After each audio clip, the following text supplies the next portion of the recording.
Okay, for the installation of the, or rather, assembling system unit, okay, again, we need a plenty of space to work with, and then prepare all the hardware and the installer. First is that I will install the processor and other hardware to your motherboard. Okay? Namatay mo. Pindutin mo lang yung gilid. Okay. So, I'm going to install the processor.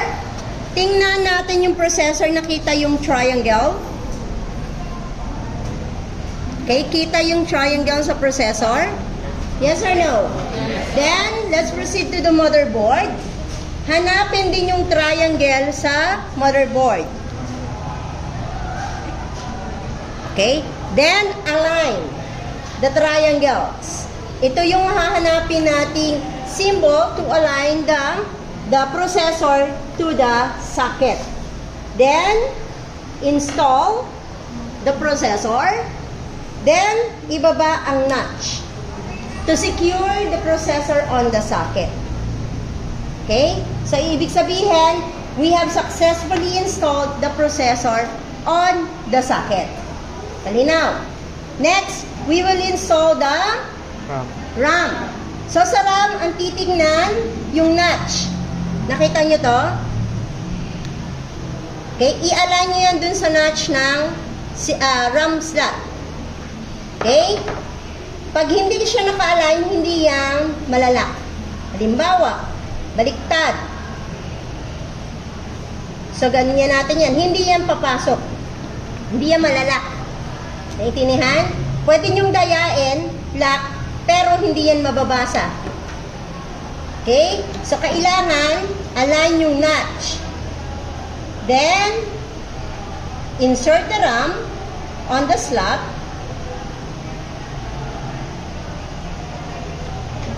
Ay, shoot ka. Yun. Yun. Then, yung kabilang dulo, press. Then, automatic tataas yung lock sa gilid. Okay? So, installed na yung RAM. Okay? Ganun din gagawin natin sa pangalawa. I-check nyo yung notch, pagpantayin, and then, slowly press both edge.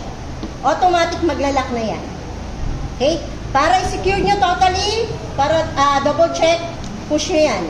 Okay? Then, the RAM sticks are now installed on the motherboard. Malinaw? Then, we will install the heatsink fan. Okay? So, yung heatsink fan natin may lever. Okay? Then, i-align nyo yung kanyang connector malapit sa CPU fan or dun sa fan header. Okay?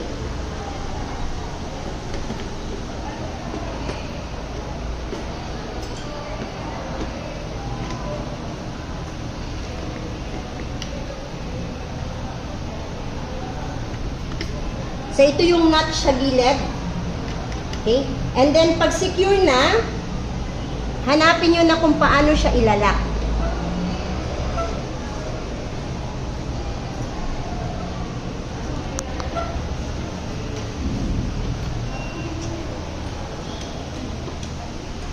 Yun. Lock.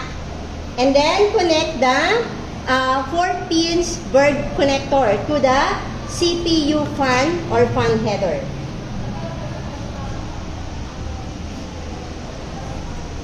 Okay? So, all the peripherals or hardware are now connected to the motherboard. So, let's set it aside.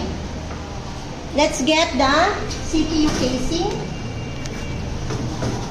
Okay?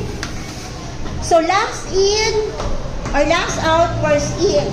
Ang huli kong tinanggal dyan kanina ay ang PSU. So, si PSU ang una kong i-install. Okay? So, sa PSU, sa chassis, meron niyang, kumbaga base. Doon yun yung papatungan natin ng PSU.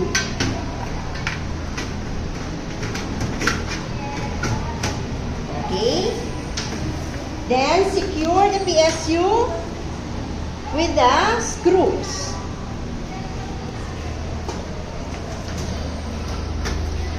If you don't mind, I will remove my mask. Nagmo-moist, hindi ko na makita.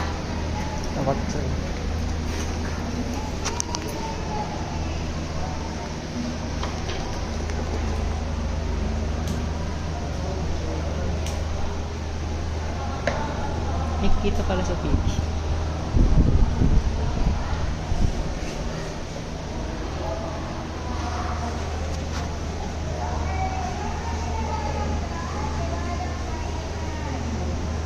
Okay, so we have successfully installed the PSU. So this time, we will install the motherboard. Okay?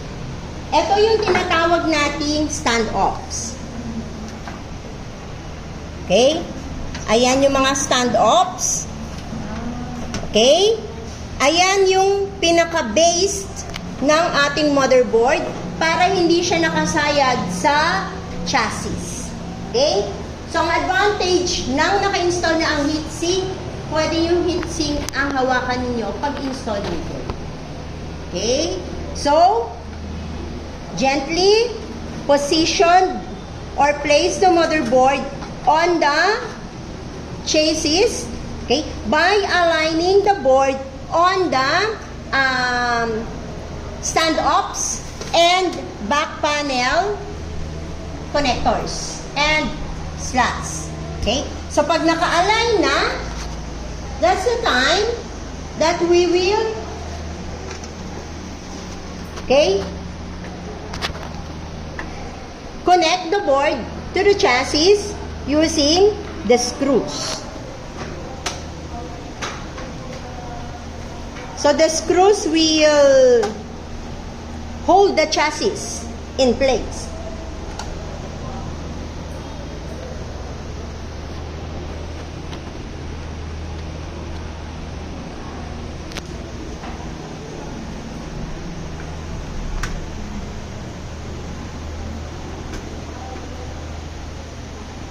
Pag nagkakabit ng screws, huwag masyadong gigil, ha? Pakiramdaman nyo pag naka-ano na siya, properly connected. Okay? Huwag masyadong mahigpit. Pero huwag din naman masyadong maluwag. Okay? We already successfully installed the motherboard. Okay? So, ito na siya. Naka-install na yung ating board on its computer case. So this time we will install the storage device or storage devices into the drive bay. Ang tawag dito, drive bay. Okay? So sa bawat drive bay, meron niyang, it can accommodate, depende sa size ng chassis, 2 to 3 storage device. Okay? So ang una kong i-install ay ang HDD, or rather, ito muna. Okay, optical disc. Titingnan maigi ha kung tama yung placement ng optical disc dun sa ating chassis. Okay? Meron naman siyang label, basahin, because I have some instances that the students connected or installed the optical disc baliktad. So pag in-eject mo, nasa ilalim ilalagyan ng CD tray. Then, if you find it difficult to connect the SATA connector doon sa kanyang slot, pwedeng wag mo munang i-install. Okay? I-install or i-affix ng screws. From here, kabit na natin to.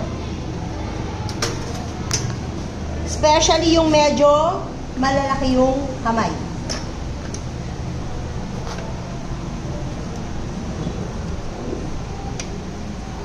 Okay. Then, secure it with a screw.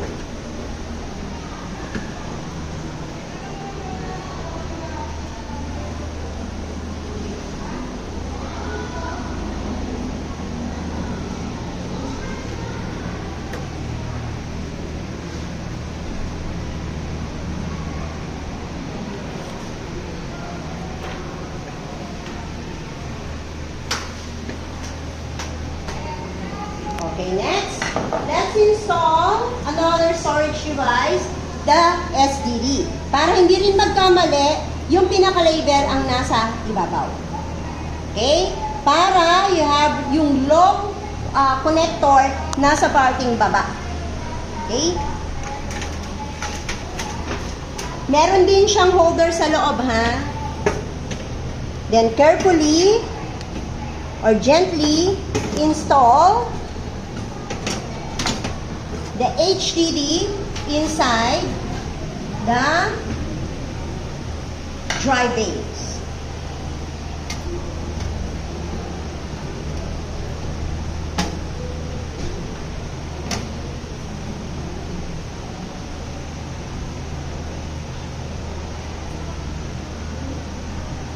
Okay, we already successfully connected or installed all the hardwares to the chassis. So next is that we will connect the cables and connectors.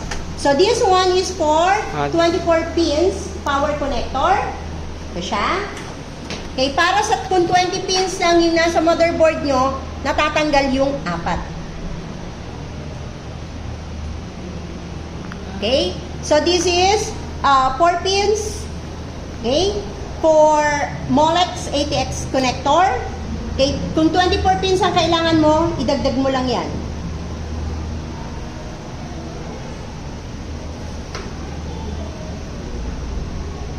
Okay, and then yung pin, ito yung lock, nakaharap sa drive bay. Okay, so let's install.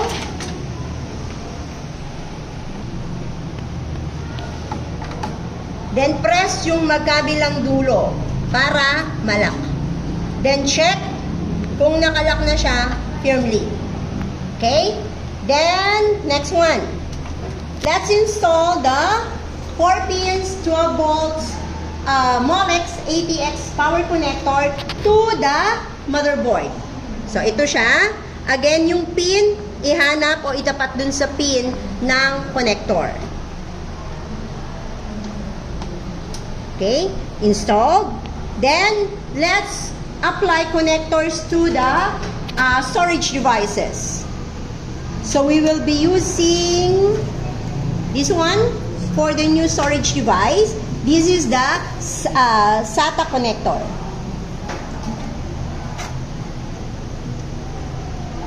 Okay, done. So, lahat ng devices sa motherboard na nangangailangan ng electric supply already connected on it.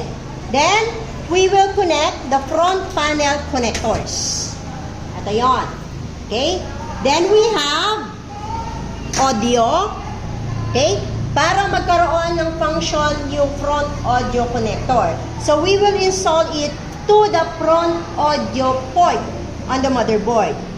Ito siya. Then, para hindi kayo magkamali, yung word na audio nakaharap sa motherboard.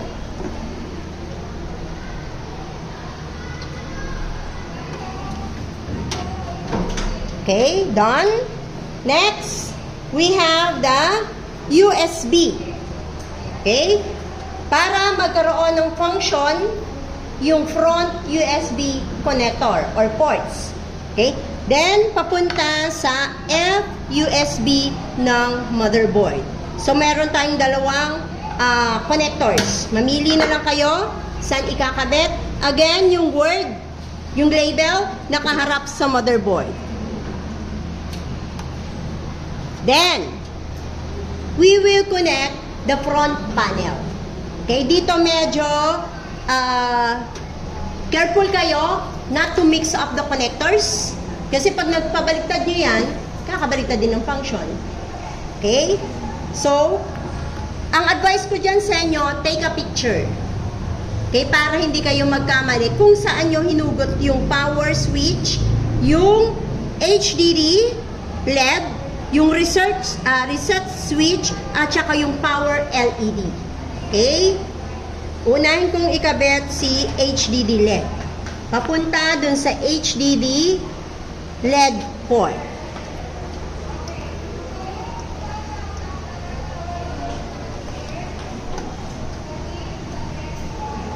Medyo pakikiramdaman nyo.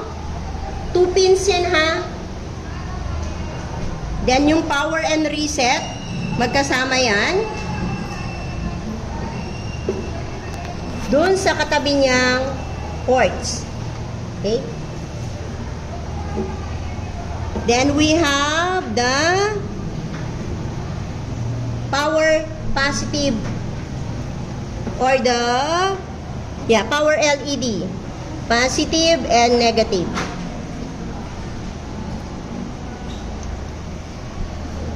Then, I will install the internal speaker. Okay? Para ito yung sa beep sound ng BIOS.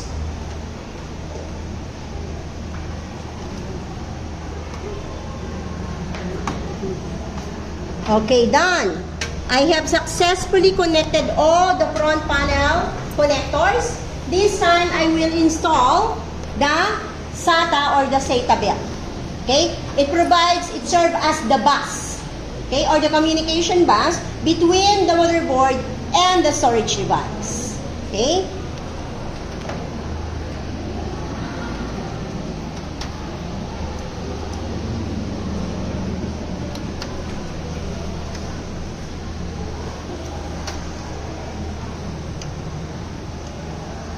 Ayun, na-shoot.